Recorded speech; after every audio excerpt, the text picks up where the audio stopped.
Hi everyone, कैसे आप सब लोग। I hope all are fine.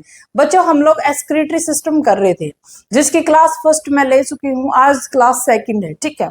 जिस वही बच्चे ने क्लास फर्स्ट नहीं देखी तो सबसे पहले आप क्लास फर्स्ट देखो और उसके बाद ही क्लास सेकंड देखना, ठीक है। आपका कोई भी क्वेश्चन यहाँ से बाहर नहीं होएगा साइंस का, इतनी गारंटी है इस क्लास में, ठीक है, क्योंकि कंटेंट ही इतना करवा रहे हैं तो बाहर जाएगा ही नहीं।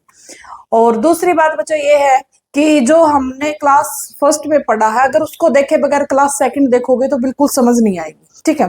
तो वहां पर हम लोगों ने क्या पढ़ा था, वहां पर हम लोगों ने वेस्ट पढ़े थे। जो एक्सक्रीटरी है ऑर्गन है वो क्या होते हैं, एक्सक्रीशन है वो किस किस का होता है, ठीक है। एक्सक्रीशन है वो किस किस का होता है, जैसे हमारा कार्बन डाइऑक्साइड है उसका हम एक्सक्रीशन करवाते हैं, स्वेट पसीना है, ठीक है, कैरेटनाइन है। और दूसरा हमारा जो नाइट्रोजिनस वेस्ट है उसके अंदर हमने अमीनोटैलिक क्या होते हैं, अमोनियोटैलिक क्या होते हैं, यूरियोटैलिक क्या होते हैं एंड यूरिकोटैलिक क्या होते हैं। ये सारी चीजें हम लोगों ने वहां पर पढ़ी थी विद एग्जाम्पल, ठीक है। फिर उसके बाद हम लोगों ने वहां पर किडनी के बारे में कंप्लीट पढ़ा था कि किडनी है, उसके 3 पार्ट होते हैं, कोर्टेक्स क्या होता है, मेडुला क्या होता है, पेल्विस क्या होता है। ये सारी चीजें हम लोगों ने वहां पे देखी थी। उसके बाद हम लोगों ने जो किडनी के अंदर जो नेफ्रॉन है उसके स्ट्रक्चर को पढ़ा था, ठीक है, कि नेफ्रॉन में क्या क्या चीजें होती है, कैसे फिल्टर होता है, ठीक है। नेफ्रॉन के जो पार्ट है वो मैं बता चुकी हूँ, नेफ्रॉन कितने टाइप का होता है, लूप ऑफ हेलन के अकॉर्डिंग भी मैंने नेफ्रॉन को डिफाइन कर दिया था। अब हम लोगों को ये पढ़ना है कि जो नेफ्रॉन की जो स्ट्रक्चर है उसमें जो ग्लोमेरुलस है वो कैसे ब्लड को फिल्टर करता है, ठीक है। आज हमें यहाँ से स्टार्ट करनी है अपनी क्लास। तो यहाँ पर देखो, जो यूरिन की फॉर्मेशन होती है बच्चों वो 3 स्टेप के अंदर होती है। यूरिन की जो फॉर्मेशन होती है वो 3 स्टेप में होती है। सबसे पहले ग्लोमेरुलस फिल्ट्रेशन, ठीक है, उसके बाद रीअब्जॉर्प्शन, उसके बाद सिक्रीशन। ये हमें तीनों स्टेप पढ़ने हैं। तो स्टार्ट करते हैं हम ग्लोमेरुलस फिल्ट्रेशन से, ग्लोमेरुलस फिल्ट्रेशन से, ठीक है। तो यहाँ पर देखो, जो ग्लोमेरुलर फिल्ट्रेशन है ये हमारा एक ग्लोमेरुलर फिल्ट्रेशन है, ये हमारा वुमन कैप्सूल है, ठीक है। इसी टाइप का मैंने कल स्ट्रक्चर बनाई थी, ये हमारा वुमन कैप्सूल है और ये हमारा ग्लोमेरुलस फिल्ट्रेशन है। यहाँ से ब्लड आता है, ठीक है, यहाँ से ब्लड आता है एफरेंट आर्टरियोल से और यहाँ से ब्लड जाता है। इसका डायमीटर ज्यादा होता है, इसका डायमीटर कम होता है, ठीक है। अब यहाँ पर जो इसके अंदर फिल्टर लगे हुए होते हैं, इसके अंदर फिल्टर लगे हुए होते हैं। तो जो सबसे पहला क्वेश्चन है, जो फ्लो ऑफ ब्लड है वो यहाँ से कितना ब्लड फ्लो करता है, 1300 ml पर मिनट, 1 मिनट में 1300 ml, ठीक है। अब यहाँ पर देखो, ब्लड के अंदर जो 55% क्या होता है, प्लाज्मा पार्ट होता है, जो हमारा लिक्विड पार्ट होता है। तो ब्लड में कौन फ्लो करेगा, प्लाज्मा पार्ट फ्लो करेगा। तो इस ब्लड का कितने परसेंट हमारे पास प्लाज्मा होता है, तो 55% इस ब्लड का क्या होता है, प्लाज्मा, जो कितना फ्लो करेगा, 65 ml पर मिनट, ठीक है, 6500 पर ml पर मिनट। तो यहां से क्या करेगा, प्लाज्मा फ्लो करेगा, ठीक है। इतनी बात समझ में आ गई होगी कि यहाँ से देखो, ये यहाँ से प्लाज्मा है, इसने फिल्टर किया और यहाँ से जो एक फिल्ट्रेट निकलेगा, ठीक है, यहाँ से क्या निकलेगा, एक फिल्ट्रेट। अब वो फिल्ट्रेट क्या पूरा प्लाज्मा ही फिल्टर हो जाएगा, तो ऐसा नहीं होता कि पूरा प्लाज्मा ही फिल्टर होएगा। जो प्लाज्मा का इतने प्लाज्मा में से कितना फिल्ट्रेट बचेगा हमारा, 125 ml पर मिनट, 125 ml पर मिनट। इतना ही हमारे पास क्या बचेगा, फिल्ट्रेट बचेगा, ठीक है। इस प्लाज्मा का इतना ही हमारे पास क्या बचेगा, फिल्ट्रेट बचेगा, ठीक है। अब जो ये 125 ml पर मिनट जो हमारे पास फिल्ट्रेट बना है, इसको क्या बोलेंगे, GFR, क्या बोलेंगे, GFR, ग्लोमेरुलस फिल्ट्रेट रेट, ठीक है। इसको क्या, ये GFR, glomerulus filtrate rate. 1 minute के अंदर 125 ml पर क्या होगा, फिल्टर बनेगा, ठीक है। और एक दिन के अंदर अगर हमसे पूछे तो 180 लीटर पर डे। देखो, ये NCERT का डाटा है, तुम लोगों को एज इट इज इसको याद करना है। डायरेक्ट क्वेश्चन पूछे जाते हैं, बिल्कुल NCERT का डाटा है, ठीक है। तो डायरेक्ट ऐसे क्वेश्चन आएगा। तो अब से पूछे, देखो अब ये क्या हुआ, 125 पर मिनट, क्या ये सारा ही यूरिन बन जाएगा, जो ये प्लाज्मा का जो ये वाला पार्ट जो निकल के आया है 125 ml पर मिनट, क्या ये सारा ही यूरिन बन जाएगा, तो ऐसा नहीं होता। इसका 99% रीअब्जॉर्ब हो जाएगा। देखो, ये हमारे पास एक डक्ट थी, यहाँ पर हमारे पास कैपिलरी लगी हुई होती है, ठीक है, यहाँ पर हमारे पास क्या लगी होती है, कैपिलरी। यहाँ से जो चीजें अच्छी हैं वो वापस क्या हो जाएंगी, रीअब्जॉर्ब हो जाएंगी, वापस क्या हो जाएंगी, रीअब्जॉर्ब हो जाएगी। तो इसका 99% वापस रीअब्जॉर्ब हो जाएगा, ठीक है। तो 99% ऑफ फिल्ट्रेट क्या हो जाएगा, रीअब्जॉर्ब हो जाएगा। 125 ml पर मिनट के अंदर, जो पर मिनट में जो फ्लो कर रहा था उसका 99% क्या हो जाएगा, रीअब्जॉर्ब हो जाएगा। और जो 1% है वही कन्वर्ट होगा यूरिन के अंदर। 1% ही इसमें से क्या होगा, यूरिन के अंदर कन्वर्ट होएगा। और वो 1% किसके इक्वल है, 1.5 ml पर डे लिख रखा, लीटर पर डे लिख रखा हो, या 1.8, आपको दोनों ही याद रखने, ऑप्शन के अंदर कोई भी आपको मिल सकता है, ठीक है। तो ये सारी इसकी स्टोरी थी, ये सारी ही इसकी क्या थी, स्टोरी थी, ठीक है। अब एक क्वेश्चन ये पूछा जाता है कि अगर जीएफआर का जो रेट अगर वो डिक्रीज कर जाए, फॉल कर जाए, एकदम से जीएफआर का जो रेट है वो फॉल कर जाए, मतलब जीएफआर वैसे काम ना करे जैसे उसको करना चाहिए, तो कौन सा rate of GFR fall then hormone release to stimulate GFR, तो कौन सा हार्मोन है जो रिलीज होगा, ठीक है, इसको वापस से स्टिमुलेट करने के लिए, ठीक है। जो ग्लोमेरुलस ब्लड फ्लो को वापस स्टिमुलेट करने के लिए कौन सा हार्मोन है वो रिलीज होगा, तो एक रेनिन नाम का हार्मोन है जो क्या होगा, रिलीज होगा, ठीक है। ये आपके एस्टेट में 2023 में पूछा गया था, 2023 में पूछा गया था एस्टेट के अंदर, ठीक है। तो यहाँ से इसकी एक स्टोरी है। अब हम यहाँ से क्या निकाल सकते हैं, आप हमसे क्या पूछ सकता है, ग्लोमेरुलस फिल्ट्रेशन फ्रैक्शन भी पूछ सकता है। ग्लोमेरुलस फिल्ट्रेशन फ्रैक्शन वो किसके इक्वल होता है, ग्लोमेरुलस फिल्ट्रेशन रेट जो ये आया है अपॉन ग्लोमेरुलस प्लाज्मा फ्लो, जो ये प्लाज्मा फ्लो कर रहा था, ठीक है। तो ये कितना मतलब निकल के आया, तो हमारा ये कितना है, 20%, ठीक है। ये जो फ्रैक्शन है वो कितना है, 20%, ठीक है। तो ये सारी स्टोरी है ग्लोमेरुलस फिल्ट्रेशन की। यहाँ से ब्लड आया, ब्लड ने, जो ब्लड के अंदर जो मेन पार्ट होता है वो प्लाज्मा होता है, ठीक है। ब्लड का कितने परसेंट प्लाज्मा होता है, 55%। तो यहाँ से 650 ml पर मिनट यहाँ से क्या करेगा, फ्लो करेगा, ठीक है। उसका भी जो फिल्ट्रेट बनेगा, उसका भी जो फिल्ट्रेट बनेगा वो कितना, 20% ही फिल्ट्रेट बनेगा उसका भी, ठीक है। तो यहाँ से देखो 125 ml पर मिनट फिल्ट्रेट बन गया। अब इस फिल्ट्रेट में से भी 99% हिस्सा क्या हो जाएगा, अब्जॉर्ब हो जाएगा। 99% हिस्सा है वो अब्जॉर्ब हो जाएगा, 1% ही हमारा क्या बनेगा, यूरिन बनेगा। तो ये जो सारी स्टोरी है इसकी, ठीक है। अब इसके अंदर बहुत सारी चीजें होती है, ग्लोमेरुलस फिल्ट्रेशन में बहुत सारी चीजें होती है यहाँ पर, ठीक है। तो यहाँ पर क्या है यहाँ पर हमसे पूछा जाता है कि जो फैक्टर बताओ जो इफेक्ट करते हैं ग्लोमेरुलस फिल्ट्रेशन रेट को, ठीक है। बहुत ज्यादा इंपॉर्टेंट पॉइंट है, कौन से फैक्टर है जो इसको जीएफआर को अफेक्ट करते हैं। तो सबसे पहला है ब्लड फ्लो, ठीक है, रेनल ब्लड फ्लो, कि ब्लड अच्छे से फ्लो हो रहा है या नहीं हो रहा, पहला फैक्टर है रेनल ब्लड फ्लो, ठीक है।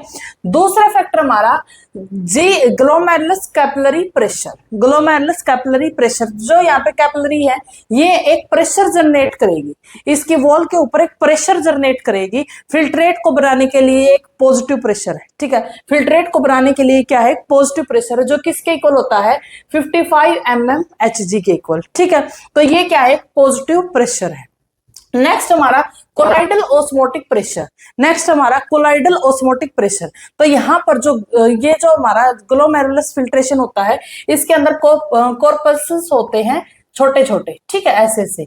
तो ये क्या करते हैं, प्रेशर जनरेट करते हैं, ऑस्मोटिक प्रेशर क्या जनरेट करते हैं, प्रेशर जनरेट करते हैं, ऑस्मोटिक प्रेशर, ठीक है। और जो फिल्ट्रेट को बनने के लिए ये क्या है, एक नेगेटिव, ये रोकते हैं उसको, ठीक है। एक यहाँ पर ऑस्मोटिक प्रेशर जनरेट करते हैं, फिल्ट्रेट का बनने के लिए रोकते हैं उनको। तो ये क्या है, एक नेगेटिव प्रेशर जो किसके इक्वल होता है, 30 mmHg के इक्वल होता है, ठीक है। नेक्स्ट हमारा hydrostatic pressure in woman capsule. Woman capsule के अंदर लगता है एक हाइड्रोस्टेटिक प्रेशर लगता है, जो भी क्या है, एक नेगेटिव प्रेशर है, जो कि क्या है, एक नेगेटिव प्रेशर है, 15 mmHg के इक्वल है, ठीक है।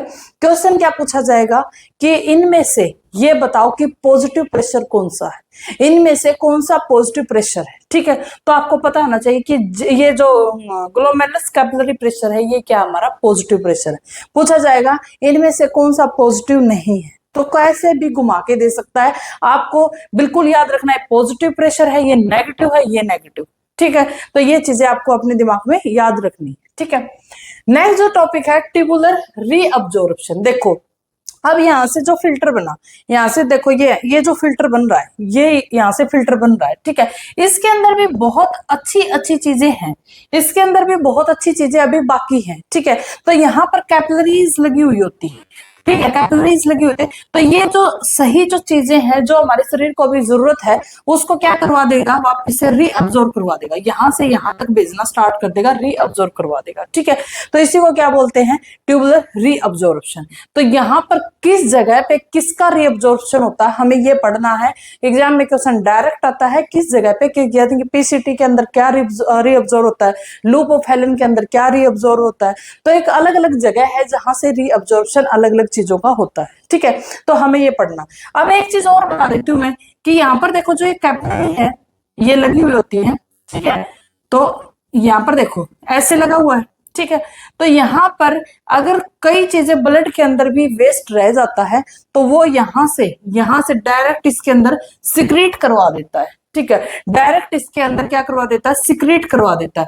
तो यहाँ से सिक्रेशन भी किस चीज का होता है वो भी हमें यहाँ पर पढ़ना है, ठीक है। तो सबसे पहले हम पढ़ेंगे रीअब्जॉर्प्शन। रीअब्जॉर्प्शन, जो ये ट्यूब थी इसने वापस से क्या करना स्टार्ट कर दिया, रीअब्जॉर्ब। बहुत सारी चीजें ऐसी थी जिसको वापस से क्या स्टार्ट कर दिया, रीअब्जॉर्ब करवाना स्टार्ट कर दिया, ठीक है। अब यहाँ पर देखो जो हमें क्या पढ़ना है, ट्यूबुलर रीअब्जॉर्प्शन, ठीक है, ट्यूबुलर रीअब्जॉर्प्शन।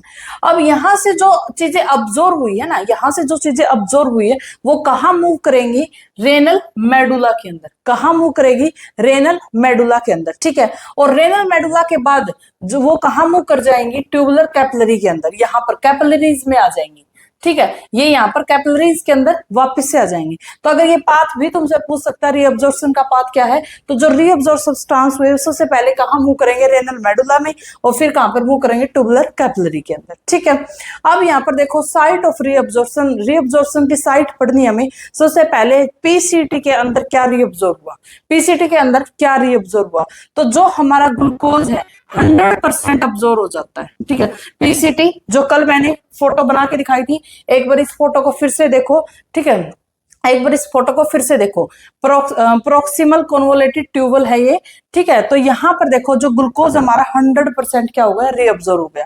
उसके बाद अमीनो एसिड भी हमारा 100% अब्जॉर्ब हो जाएगा। यहाँ पे सोडियम है, पोटासियम है, कैल्शियम है, जो ये आयंस है ये बहुत एक्टिव अब्जॉर्ब होते हैं, ठीक है। तो वो कहाँ अब्जॉर्ब होंगे, पीसीटी के अंदर, ठीक है। फॉस्फेट है, वाटर है, एक बाइकार्बोनेट याद रख लेना, बाइकार्बोनेट कहाँ अब्जॉर्ब हुआ है, पीसीटी के अंदर, ठीक है। अब कुछ पार्शियल रीअब्जॉर्प्शन भी होता है, कुछ पार्शियल रीअब्जॉर्प्शन भी होता है। तो क्वेश्चन पूछे पार्शियल रीअब्जॉर्प्शन इन पीसीटी किसका होता है, यूरिया एंड यूरिक एसिड का। यूरिया एंड यूरिक एसिड का क्या होता है, पार्शियली रीअब्जॉर्प्शन भी पीसीटी के अंदर होता है, ठीक है। ये यहाँ से पढ़ लिया, पीसीटी में ग्लूकोज होता है, अमीनो एसिड होता है, सोडियम, पोटासियम, कैल्शियम, फॉस्फेट, ये जितने आयन है ये सारे कहाँ पर रीअब्जॉर्ब होंगे, पीसीटी के अंदर, ठीक है। वाटर है, बाइकार्बोनेट है, पार्शियल रीअब्जॉर्प्शन किसका होता है, यूरिया एंड यूरिक एसिड का, ठीक है। नेक्स्ट हमारा loop of Helen. Loop of Helen के अंदर क्या अब्जॉर्ब होता है, याद रख लेना, मोस्ट इंपॉर्टेंट है, बहुत टाइम पूछा गया है। इसके अंदर एक ही चीज रीअब्जॉर्ब होती है, सोडियम क्लोराइड NaCl, ठीक है। Sodium chloride NaCl loop of Helen के अंदर रीअब्जॉर्ब होता है, ठीक है। नेक्स्ट है डीसीटी, नेक्स्ट है डीसीटी, ठीक है। इसके अंदर क्या अब्जॉर्ब होता है, सोडियम है, कैल्शियम है, बाइकार्बोनेट है, वाटर है। सोडियम, कैल्शियम, बाइकार्बोनेट और वाटर है वो किसके अंदर होता है, डीसीटी के अंदर अब्जॉर्ब होता है, ठीक है। सबसे मैक्सिमम 99% जो चीजें कहाँ अब्जॉर्ब होती है, पीसीटी के अंदर। उसके बाद कुछ हिस्सा NaCl का यहाँ पर, कुछ हिस्सा सोडियम है, कैल्शियम, बाइकार्बोनेट, कुछ हिस्सा यहाँ पर होता है, ठीक है। एक होती है अपनी कन्वोलेटेड डक्ट होती है, उसके अंदर क्या अब्जॉर्ब होता है, स्मॉल अमाउंट ऑफ यूरिया, बहुत ही small amount of urea absorb होता है, ठीक है। आल्सो रीअब्जॉर्ब क्यों होता है, क्योंकि वो क्या करता है, मेंटेन करता है ओस्मोलैरिटी को, ठीक है। मेंटेन ओस्मोलैरिटी डायरेक्ट एनसीईआरटी की लाइन है, याद करनी है, ठीक है।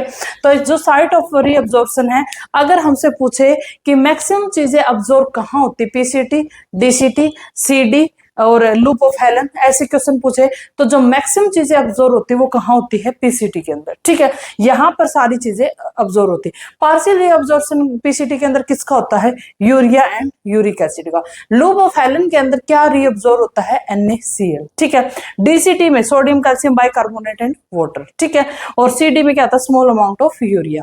तो ये आपको याद कर लेना है। ग्लोमेरुलस फिल्ट्रेशन रेट क्या होता है, कैसे हम इसको निकालते हैं, तो ये सारी चीजें आपको याद करनी। ठीक है, नेक्स्ट हमारे पास सिक्रीशन। ठीक है, नेक्स्ट हमारे पास सिक्रीशन। ठीक है, तो सिक्रीशन क्या होता है कि जैसे ये जो हमारी ट्यूब है, ब्लड की जो कैपिलरीज होती हैं, उनमें से कुछ वेस्ट जो बचा हुआ होता है वो वापस इस रेनल ट्यूबुल के अंदर वापस से आ जाता है, उसको बोलते हैं सिक्रीशन। ठीक है, जो वेस्ट है वो वापस ट्यूबुल के अंदर आ जाता है, उसको बोलते हैं सिक्रीशन। ठीक है, तो ये जो सिक्रीशन होता है, कहां कहां पर किस किस चीज का सिक्रीशन होता है, हमें ये पढ़ना है।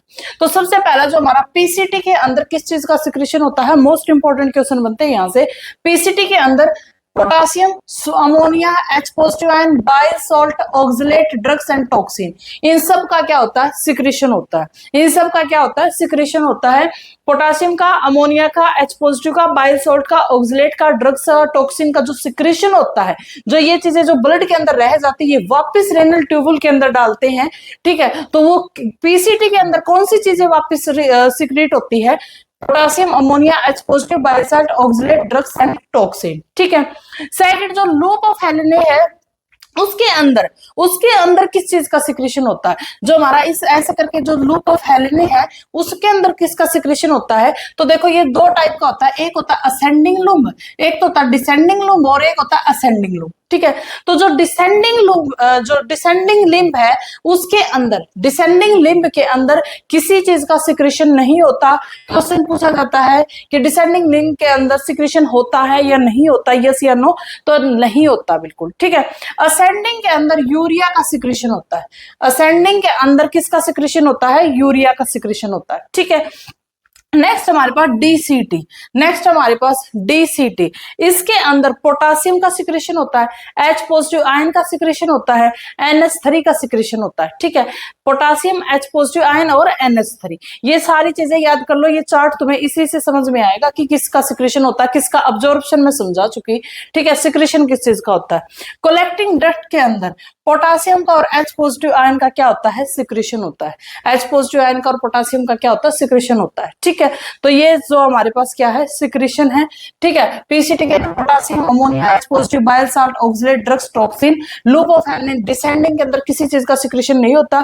असेंडिंग लिम्ब के अंदर यूरिया का सिक्रीशन होता है। डीसीटी के अंदर potassium, H positive ion, NH3 का क्या होता है, सिक्रीशन होता है। ठीक है, कलेक्टिंग डक्ट के अंदर पोटासियम और H पॉजिटिव का सिक्रीशन होता है। अब हमारे पास जो role of kidney acid base, जो एसिड बेस का जो बैलेंस होता है वो कहां पर होता है, किडनी का क्या रोल है जो एसिड बेस का बैलेंस करती है, तो हमें ये पढ़ना है। ठीक है, तो सबसे पहले एक चीज को याद रख लेना, पूछा जाता है कि ब्लड की जो पीएच होती है वो कितनी होती है।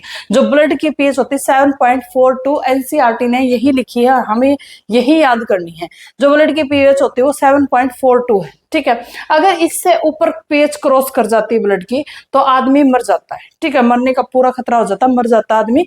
तो पीएच अगर इससे ऊपर हो जाती है तो इंसान की मौत हो जाती है। ब्लड की पीएच को याद कर लेना। ठीक है, अब यहाँ पर जो एसिड बेस को बैलेंस जो हमें करना है उसके दो मैकेनिज्म है, अपनी कॉपी के अंदर लिख लो जो नोट्स बना रहे हैं, और जिनको मैंने नोट्स प्रोवाइड किए हैं उसको सारी चीजें लिखी लिखाई मिलेगी। ठीक है, अब जो रेनल मैकेनिज्म है एसिड बेस का वो दो टाइप का है। दो उसमें जो मैकेनिज्म है उसमें हम दो चीजें पढ़ते हैं। सबसे पहला एक्सक्रीशन पढ़ते हैं H पॉजिटिव का, H पॉजिटिव को एक्सक्रीट करवाते हैं। ठीक है, दूसरा रीअब्जॉर्प्शन पढ़ते हैं हम बाइकार्बोनेट का। ठीक है, रीअब्जॉर्प्शन बाइकार्बोनेट का, और जो हमारे पास एक्सक्रीशन होता है वो H पॉजिटिव का। ये रेनल मैकेनिज्म है एसिड बेस का। ठीक है, रेनल मैकेनिज्म है एसिड बेस का। अब यहाँ पर देखो, बिल्कुल ध्यान से मेरी बात सुन लेना, बिल्कुल आसानी से डायरेक्ट तुम्हें यहाँ से क्वेश्चन मिल जाएगा। ठीक है, एक्सक्रीशन करवाना है H पॉजिटिव का। ठीक है, तो कैसे पूछेगा, एसिड बेस, जो एसिड बेस के मेंटेनेंस है वो किसकी वजह से है, या फिर जो दूसरा आयनिक बैलेंस है वो किसकी वजह से है। ठीक है, तो देखो हम लोगों ने सारी ट्यूब पढ़ ली, पीसीटी कर लिया, लूप ऑफ हेलन कर लिया, डीसीटी कर लिया। तो हमें यहाँ पर देखो ये हमारी है पीसीटी, ये हमारी है पीसीटी। ठीक है, ये हमारी है बॉडी। ठीक है, सेल जो। अब इसके अंदर पीसीटी के अंदर देखो किसका सिक्रेशन हो रहा है, पीसीटी के अंदर किसका सिक्रेशन मैंने बताया था, H पॉजिटिव आयंस का भी सिक्रेशन हो रहा है, ठीक है, और अमोनिया का भी सिक्रेशन होता है, ठीक है। तो यहां से जो ब्लड वेसल है वहां से कैपिलरीज है वहां से सिक्रेशन होगा पीसीटी के अंदर H पॉजिटिव का और NH3 का, H पॉजिटिव का और NH3 का यहाँ से क्या होगा, सिक्रेशन होगा, ठीक है। मैंने यहाँ पर पिछली स्लाइड के अंदर अब्जॉर्प्शन बताया था, ठीक है, अब्जॉर्प्शन बताया था पीसीटी से किसका अब्जॉर्प्शन होता है, जो कैपिलरी के अंदर किसका होता है, बाइकार्बोनेट का, किसका अब्जॉर्प्शन होता है, बाइकार्बोनेट का, ठीक है, याद रखनी है। किसका सिक्रेशन हुआ, H पॉजिटिव और NH3 का, किसका अब्जॉर्प्शन हुआ, बाइकार्बोनेट का, ठीक है। तो ये जो H पॉजिटिव और ये बाइकार्बोनेट है, यही दोनों फैक्टर है जो मेंटेन करते हैं पीएच को, यही दोनों फैक्टर हैं जो क्या करते हैं, मेंटेन करते हैं पीएच को, ठीक है। तो यहाँ से एक चीज है, ये एक पार्ट ये तुम्हें समझ में आ गया होगा, यहाँ से देख लो H पॉजिटिव का और किसका, अमोनिया का क्या हुआ, सिक्रेशन, अब्जॉर्प्शन हुआ बाइकार्बोनेट का, इन दोनों ने क्या किया, पीएच को मेंटेन कर दिया, ठीक है। अब आयन बैलेंस कौन करेगा, आयनिक बैलेंस है वो कौन करेगा, तो यहां पर देखो जो पीसीटी के अंदर और किसका सिक्रेशन हुआ है, Na पॉजिटिव का और Cl नेगेटिव का, ठीक है। आयंस का भी सिक्रेशन होता है, आयन का भी अब्जॉर्प्शन होता है, आयन का भी क्या होता है, अब्जॉर्प्शन होता है, और सिक्रेशन किसका होता है, पोटासियम का, देखो ये रहा, पोटासियम ने सिक्रेट किया पीसीटी के अंदर, ठीक है, अब्जॉर्प्शन हुआ Na पॉजिटिव का और Cl नेगेटिव का, ठीक है। इन दोनों ने क्या किया, आयनिक बैलेंस किया। क्वेश्चन क्या पूछेगा, आयनिक बैलेंस के लिए कौन रिस्पॉन्सिबल है, ठीक है, आयनिक बैलेंस के लिए कौन रिस्पॉन्सिबल है, तो यहाँ से जो सोडियम आयन है, क्लोरीन आयन है और जो हमारा पोटासियम आयन है, ये सारे आयन क्या है, जो आयनिक बैलेंस है उसके लिए क्या है, रिस्पॉन्सिबल है, ठीक है। तो तुम्हें ये चार्ट समझ में आ गया होगा। पीएच के लिए कौन जिम्मेवार है, H पॉजिटिव, NH3 और बाइकार्बोनेट, ठीक है। आयनिक बैलेंस के लिए Na पॉजिटिव, Cl नेगेटिव और K पॉजिटिव, ठीक है। तो ये सिक्रेशन अब्जॉर्प्शन किसका होता है, तुम्हें सिर्फ इतना याद करना है यहाँ से, ठीक है। अब सेम प्रोसीजर है हमारा डीसीटी, ठीक है, डीसीटी के अंदर देखो सबसे पहले हम लोगों ने पढ़ा, डीसीटी के अंदर देखो किसका सिक्रेशन है, पोटासियम का, H पॉजिटिव आयन का और NH3 का, H पॉजिटिव का और पोटासियम का। तो यहां से देखो H पॉजिटिव और NH3 क्या हुए, सिक्रेट हुए डीसीटी के अंदर, ठीक है। डीसीटी के अंदर देखो ये चीजें तो तुम्हें समझ में आ रही होगी, ये ब्लड की जो कैपिलरी है यहाँ से जो वेस्ट है वो वापस से इसके अंदर डीसीटी के अंदर सिक्रीट हो रहा है, और जो अच्छी चीजें यहाँ पर चली जा चुकी है वो वापस से रीअब्जॉर्ब हो रही है बॉडी के अंदर, ये तो तुम्हें समझ में आ रहा होगा। तो यहाँ से देखो H पॉजिटिव और NH3 है, ये क्या हो गए, सिक्रीट हो गए, क्या हो गए, सिक्रीट हो गए, H पॉजिटिव, NH3 और K पॉजिटिव क्या हो गए, सिक्रीट हो गए, ठीक है। ये तीनों ही क्या है, वहां पे सिक्रीट होंगे, ठीक है। अब यहाँ से डीसीटी के अंदर रीअब्जॉर्ब हुआ है वो क्या हुआ था, Na पॉजिटिव आयन, क्या रीअब्जॉर्ब हुआ था डीसीटी के अंदर, Na पॉजिटिव आयन रीअब्जॉर्ब हुआ था। अपनी कॉपी के अंदर खोल के देखो पिछली स्लाइड, ठीक है। तो देखो ये जो दोनों H पॉजिटिव NH3 ये पीएच को बैलेंस करेंगे, ठीक है, और ये दोनों आयन है ये क्या करेंगे, आयनिक बैलेंस करेंगे, ठीक है, ये क्या करेंगे, आयनिक बैलेंस करेंगे, और वो क्या करेंगे, पीएच बैलेंस। आई होप तुम्हें समझ में आ गया होगा, बहुत ज्यादा क्लियर बता दिया। तो किसका सिक्रेशन हुआ, किसका अब्जॉर्प्शन, तुम्हें सिर्फ इतना याद करना है। उसके बाद तो सिंपल है, पीएच को कौन मेंटेन करता है, H पॉजिटिव करता है, ठीक है। आयंस को कौन मेंटेन करता है, आयंस मेंटेन करेंगे। तो ये सिंपल चीजें हैं, ये तुम्हें समझ में आ गई होगी, ठीक है। तो अभी हम लास्ट पार्ट करेंगे इसका, और उसके बाद हमें किडनी के फंक्शन पढ़ने हैं और लास्ट पार्ट पढ़ना है, ठीक है। अभी जो हमारा नेक्स्ट टॉपिक है वो है फंक्शन ऑफ किडनी, ठीक है, फंक्शन ऑफ किडनी। तो अभी तक जितना हमने किया है वो सारा फंक्शन ही किए हैं किडनी के, कि किडनी है वो हमारे शरीर में क्या क्या काम करती है।